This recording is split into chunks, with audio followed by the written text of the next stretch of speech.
The Sunday school lesson for March the 16th, 2025 is Preparation for Service. Exodus chapter 29, verses 1 through 9, and verses 35 through 37. Welcome, viewers and subscribers, to my channel, The Backstory and More. I am Audrey. If you are interested in knowing what happens before each Sunday school lesson, you are at the right place because I will share the backstory, read the lesson text, and offer a brief lesson summary. The backstory takes us to Exodus chapter 28, where the priestly garments are described. Altogether, 8 priestly sacred garments are described. All priests wore linen undergarments, tunics, sashes, and caps. Verse 4 mentions the 4 garments worn exclusively by Aaron, the high priest: the breastplate, ephod, robe, and turban. The ephod was a sleeveless garment that hung from Aaron's shoulder with 2 straps and was secured by a waistband or sash tied around his waist. On each shoulder strap was an onyx stone engraved with the names of 6 of the sons of Israel. The breastplate, made of the same material as the ephod, was 9 inches square and folded double to make a pocket. It was called the breastplate for making decisions because of the Urim and the Thummim, some sort of lot used to discern God's will in times of crises. Under the ephod, Aaron wore a robe entirely of blue. Around the hem were alternating gold bells and pomegranates. The jingling bells assured those listening that the high priest had not died in the holy place. The key element of the turban was a plate of pure gold engraved with the words, "Holy to the Lord." In Israel's earliest days, Aaron and his sons became the first priests under the nation's leadership by Moses, who was Aaron's brother. Exodus chapter 7, verse 1, and chapter 28, verse 1. They were anointed, ordained, and consecrated to do so, 28 and 41. The act of anointing consisted of pouring oil on the priest's head, done as a ritual to show a person had been selected. Ordination was the act of appointment through the authority of the congregation of the people. Consecration was the setting apart of the person for the task of the priesthood, with the tacit agreement that the person would strive to live a holy, blameless life, observing the laws of Israel as given by God through Moses. Within the new nation of Israel, God planned for men of the tribe of Levi to be designated with tasks associated with the tabernacle and later and temple. Numbers chapter 3 verses 5 through 9 and chapter 8 verses 5 through 26. First Chronicles chapter 23 verses 28 through 32. From this tribe were to come the priests. Deuteronomy chapter 18 verses 1 through 5. Priests were mediators between God and the people. In this role, priests offered sacrifices for atonement on their behalf. Leviticus chapter 4 verse 13 through 35 and chapter 9 verse 7. Priests were to teach and model God's distinctions between clean and unclean. Chapter 10 verses 10 through 11.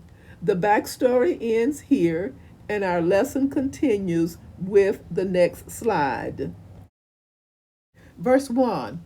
This is what you are to do to consecrate them, so they may serve me as priests. Take a young bull and 2 rams without defect. Verse 2. And from the finest wheat flour make round loaves without yeast, thick loaves without yeast, and with olive oil mix in, and thin loaves without yeast, and brush with olive oil.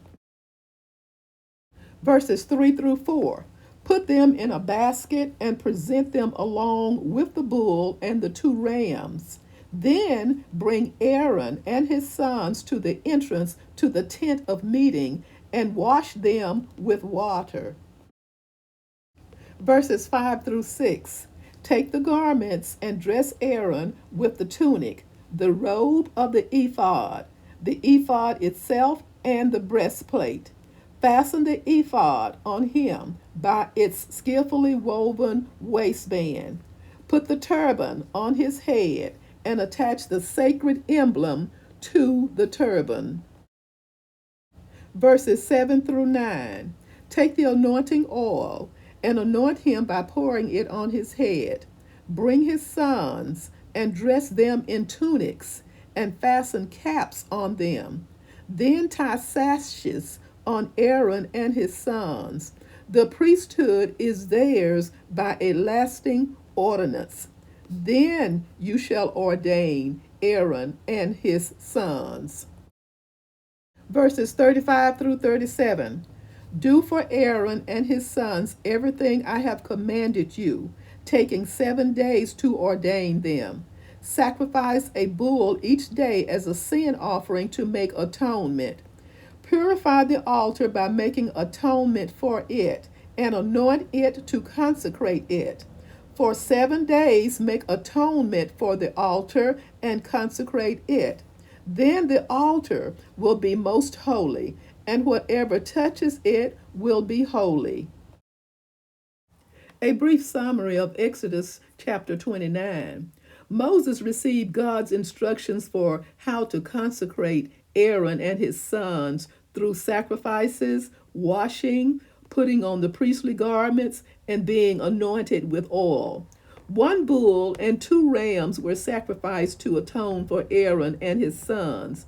They were to lay their hands on the head of the animals, in essence, transferring their sins to the sin bearer. The blood of the first ram was used to consecrate the altar, while the blood of the second ram was used to consecrate the priests. The select parts of this ram, along with 3 kinds of bread, were used as a wave offering. The breast and the thigh that were presented to the Lord were given to the priests and their families. Leviticus chapter 10, verse 14. The sacred garments were to be passed down to subsequent generations. Future high priests would wear them for 7 days, probably symbolizing the completeness of their ordination. Likewise, the complete dedication of the altar required the sacrifice of a bull for 7 straight days. Now Moses received instructions regarding the daily offerings. 2 lambs a year old were to be sacrificed, one in the morning and the other at twilight. These sacrifices were accompanied by a mixture of flour and oil, olive oil, along with a drink offering of wine. Here at the tent of meeting, God promised to meet with his people and speak to them. God also promised that when the materials for the tabernacle were assembled and it was erected, then he would consecrate it. He would also consecrate the altar and the priests. God's most precious promise was that he would dwell among the Israelites and be their God. In fact, he had brought them out of Egypt for this very purpose. Thank you so very much for listening, and join me soon for the next backstory and more. May God continue to richly bless each of you, is my prayer.